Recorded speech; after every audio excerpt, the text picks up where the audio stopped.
And then Steven Tyler came in, and he came to my studio after Brian had already done the vocal, and I'm trying to remember exactly.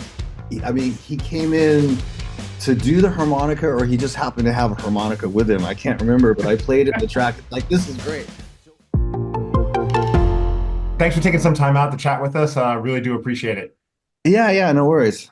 All And good. first of all, I was fortunate to hear a few songs off of the upcoming record, Orgy of the Damned, which is coming out May 17th, a great nod and tribute to some of the great blues music. And it's like a gateway drug for me because some of these artists, I'll be honest, I was not too familiar with. I've heard of their names, but I was like, I heard your version. I'm like, let me go back and listen to the original. And like hearing Howling Wolf and then hearing your version compared to his was just such a trip and so cool. Yeah, in a way, when I was a kid, I got turned on to a lot of music, a lot of blues music coming up. But then as a guitar player, I was turned on by Hendrix and Jimmy Page and Jeff Beck and Clapton and all those sort of guys that came out of the UK. And I quickly found out that their particular styles were all rooted in that music that I grew up listening to previously. So it was a full circle thing for me. But those original musicians, when you listen to the original tracks, like fuck, like Eric Clapton and Rory Gallagher and all these great guitar players and also singers, that have come along that came out of the sort of English explosion there, British, whatever you call it. And they're so phenomenal. But when you listen to those original guys, man, it's some serious fucking shit. Yeah, You that's the know, best way to the, describe it. the feel and the just the natural kind of cadence and just the delivery of those songs from those original artists is something that you really can't touch. Even the best, some of the best uh, blues guys around can only barely scratch the surface on how great some of that original stuff was. Well, when I heard Killing Floor, which is the version that you did with Brian Johnson's on it, and then Steven Tyler's doing the harmonica, and I first hear it, I'm like, man, this song just put me in a good mood. Let me go back and listen to Howlin' Wolf. And it's a whole different vibe. And what I love about it is like the recorded version, I'm sure when he did it live, it went a lot longer, but the recorded version kind of leaves you wanting more. And then when Yeah, I listen to your sure. Yeah. version, it's like you're giving us the more. I mean, incredible rhythm section. The drumming is just freaking killer, which you don't have on the original. And then Steven Tyler comes out of nowhere with this incredible harmonica solo. And then, of course, you being you, I'm just like, man, the part that I was thinking about is like, you found the perfect guy to do the vocals with Brian Johnson. Was it you had this song and you're like, who would I have sing this? And you're like, oh, Brian Johnson. Or did you have Brian Johnson? Like, what song would work with him? No, no, yeah, that's a good question. I had the song, and I was trying to think who would be great to do it, and Brian came to mind. And I've known Brian for a pretty long time now, and he just has that great kind of grit to his voice. And I called him up, and it turns out that he's a huge fucking Howlin' Wolf protege. And so he had been in cover bands before AC/DC and even before Geordie. And also, he was telling me that he's doing something at present where he's putting together sort of a blues orchestra thing, something. Don't quote me on that, but something to Okay. that. Anyway, and so he was excited to do that particular song anyway. And that's the key thing that you're looking for is that when you call any of these, great artists up and you have a cover song that you want to attack, and if they'd be willing to participate, that the song speaks to them, that it has meaning to them too, not just me.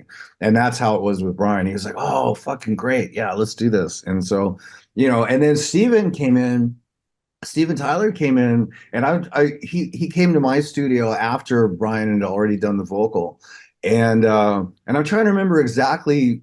I mean, he came in to do the harmonica, or he just happened to have a harmonica with him. I can't remember, but I played it in the track. It's like, this is great. So it was very spontaneous. It was very just sort of inspired in the moment, which is a great thing to be able to capture, especially nowadays, because people just by and large don't make records like that now. Everything is very well thought out and cultivated and homogenized and produced, and this was just very, very off the cuff. That's awesome. And Orgy of the Damned is the name of the record. May 17th, the brand new song, Killing Floor, out March 8th, which is today, I believe, is when this will be out there for everyone to see so they can check it out.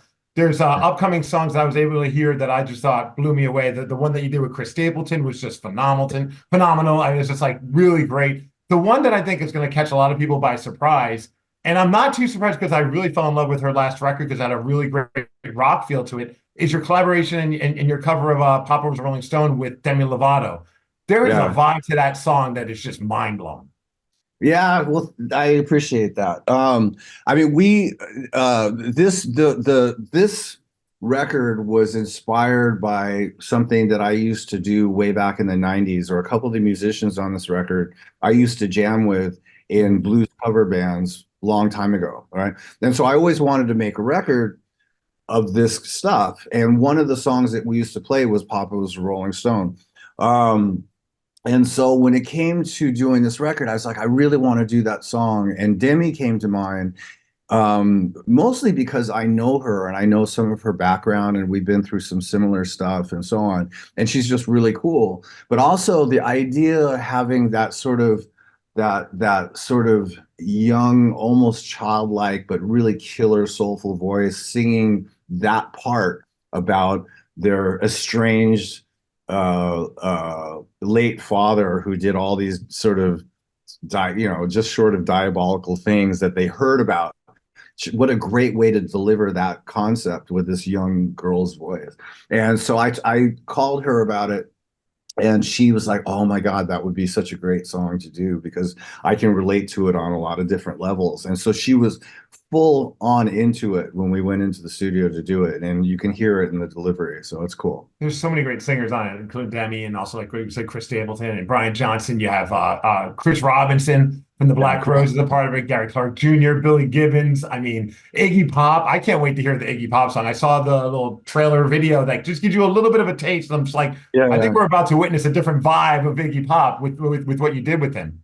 Well, I mean, I know we don't have a lot of time, but the Iggy Pop thing, that recording was actually very special because it was something that it was the only song on the record that was delivered to me as an idea from the singer. In other words, I had the songs and I went to them, but in Iggy's Okay. case, I'd found out through the grapevine, actually from our bass player, that we'd read somewhere that Iggy would always want to do a blues thing, but he's just never done it. So I called Iggy. I've worked with Iggy a lot over the years, and I called him up and I said, "Well, if there was a track that you would want to do, what would it be?" And it was Lightning Hopkins' "Awful Dream," which is such a left field, obscure track. And when you listen to it, I'm pretty sure it's an outtake that was done between takes or at the end of the session. It's not really, you have to hear it. It's not really put together. It's just sort of like a loose jam. But Iggy's pretty profound, and there was a lyrical content in there that he really fucking related to.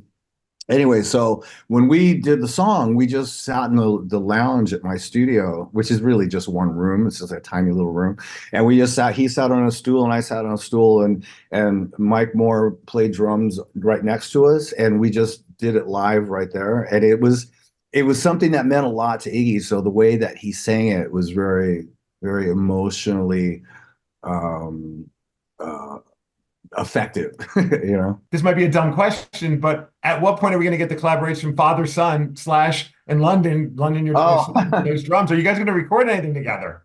actually, he and I jammed. Not, it was a little while ago, but he and I jammed a few times, and I can definitely imagine there's going to be a situation where I'm going to call on him to play on something. So it's probably not very far off. Well, I appreciate you taking a few minutes out to talk. And again, the new record, I'm excited to hear the rest of the stuff, the rest of the collaborations. Orgy of the Damned is happening on May 17th. Check out Killing Floor, the song that features you, of course, Brian Johnson from AC/DC and Steven Tyler from Aerosmith on harmonica. It's just a fun sounding record, and I'm excited to hear the rest of it, my man. Thank you so much for taking some All time right. out Yeah, with us. no, it's good talking to you. Cheers.